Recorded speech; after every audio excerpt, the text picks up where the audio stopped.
Assalamualaikum warahmatullahi wabarakatuh. Masih bersama karduk.com. Pada video kali ini kami akan menyampaikan informasi terbaru terkait dengan pengangkatan tenaga honorer tahun anggaran 2024 di tahun 2025 ini, yaitu jangan putus asa. Inilah skenario pemerintah untuk mengangkat honorer R2 dan R3 menjadi P3K penuh waktu di tahun 2025 ini. Tapi sebelum kami lanjutkan, bagi rekan-rekan yang baru menemukan channel ini, tekan like dan subscribe-nya, dan juga tekan lonceng notifikasinya supaya nanti bisa mengetahui informasi terbaru terkait dengan seleksi P3K dan pengangkatan tenaga honorer menjadi ASN tahun anggaran 2024 di tahun 2025 ini. Sekarang mari kita simak dan cermati penjelasan yang ada di video ini supaya nanti tidak gagal paham. Seleksi pegawai pemerintah dengan perjanjian kerja atau P3K memang selalu penuh dinamika. Seperti biasa, dalam proses seleksi selalu ada peserta yang berhasil lolos dan ada pula yang harus bersabar menanti kesempatan berikutnya. Begitu juga dengan seleksi P3K tahap 2 tahun anggaran 2024 ini. Jumlah peserta atau pelamar yang jauh melampaui jumlah formasi menyebabkan banyak peserta belum bisa mengisi posisi yang tersedia. Namun, jangan buru-buru kecewa. Masih ada peluang tersisa yang bisa dimanfaatkan melalui mekanisme optimalisasi formasi. Lalu, apa itu optimalisasi formasi? Optimalisasi formasi adalah kebijakan yang diterapkan pemerintah untuk mengisi formasi kosong yang tidak terisi setelah pengumuman kelulusan tahap 2. Sebelumnya, formasi sisa dari tahap 1 menjadi rebutan pelamar tahap 2. Kini, jika setelah tahap 2 masih ada kursi kosong atau formasi kosong, maka peluang baru akan dibuka. Kabar baiknya, baik pelamar dari tahap 1 yang mendapatkan kode atau berkode R2 dan R3 maupun tahap 2 berkode R4 atau R5 memiliki kesempatan untuk ikut dalam proses optimalisasi ini. Jadi untuk pelamar tahap 1 yang mempunyai kode R2 dan R3 dan tahap 2 berkode R4 atau R5 memiliki kesempatan optimalisasi. Syaratnya, mereka belum mendapatkan formasi dan sesuai dengan kualifikasi formasi yang kosong. Selanjutnya, kapan optimalisasi dimulai? Berdasarkan jadwal terbaru yang dirilis pada tanggal 20 Mei 2025, pengumuman kelulusan seleksi P3K tahap 2 akan berlangsung antara 16 hingga 30 Juni 2025. Setelah masa pengumuman inilah, data sisa formasi akan dianalisis untuk proses optimalisasi.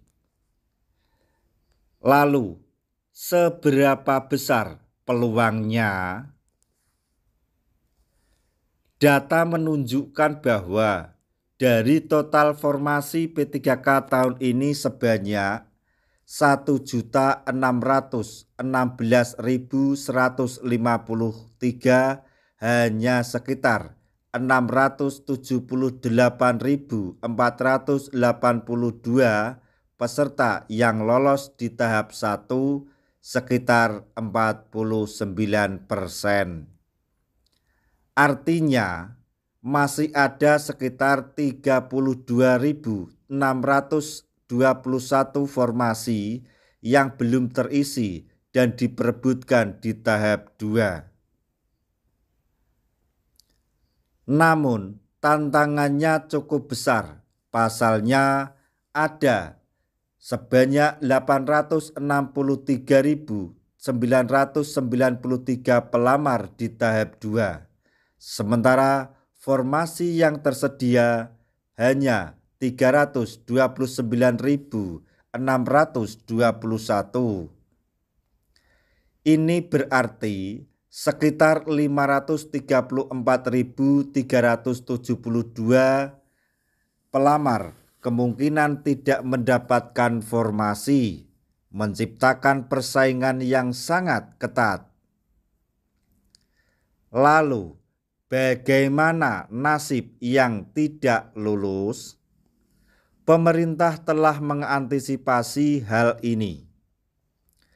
Sebanyak 680.723 tenaga honorer yang tidak lolos di tahap 1 tetap akan mendapatkan perhatian.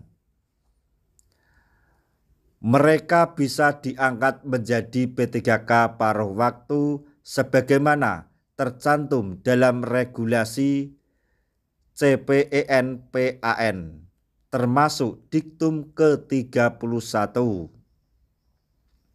Selain itu, pelamar prioritas tahap 1 yang belum mendapatkan formasi tetap berpeluang diangkat sebagai P3K penuh waktu lewat kebijakan optimalisasi. Selanjutnya, sistem ranking jadi penentu. Berbeda dari sistem passing grade biasa, seleksi tahap 2 mengadopsi sistem ranking. Artinya, siapapun dengan nilai tertinggi dalam formasi yang sama berpeluang besar untuk lolos. Namun, optimalisasi tidak bisa sembarangan, hanya pelamar dengan jabatan, ijazah, dan instansi yang sama yang bisa mengisi sisa formasi. Misalnya, pelamar guru bahasa Indonesia tidak bisa ditempatkan di posisi operator layanan operasional. Bayangkan, ada satu instansi yang menyediakan 8 formasi, namun hanya 5 peserta tahap 2 yang lolos. Maka sisa 3 formasi inilah yang akan diisi melalui mekanisme optimalisasi. Pelamar dengan nilai tertinggi dari sisa peserta akan diberi kesempatan selama kriteria formasinya cocok. Bagi para pelamar P3K yang belum berhasil di tahap 2, harapan belum padam. Pantau terus perkembangan data kelulusan di wilayah masing-masing. Jika formasi di daerah Anda masih banyak yang kosong dan persaingan tidak terlalu ketat, peluang optimalisasi bisa jadi jalan emas untuk diangkat sebagai ASN, tentunya sebagai ASN penuh waktu. Yang terakhir, meskipun untuk pelamar non-ASN aktif yang tidak terdaftar di database BKN maksudnya, peluangnya lebih kecil, namun tidak ada salahnya terus berharap dan mempersiapkan diri untuk segala kemungkinan. Tetap semangat untuk para calon guru ASN P3K penuh waktu. Demikian informasi yang dapat kami sampaikan, informasi sekaligus kabar gembira untuk para tenaga honorer terkait dengan pengangkatan tenaga honorer menjadi P3K tahun anggaran 2024 di tahun 2025 ini, yaitu jangan putus asa.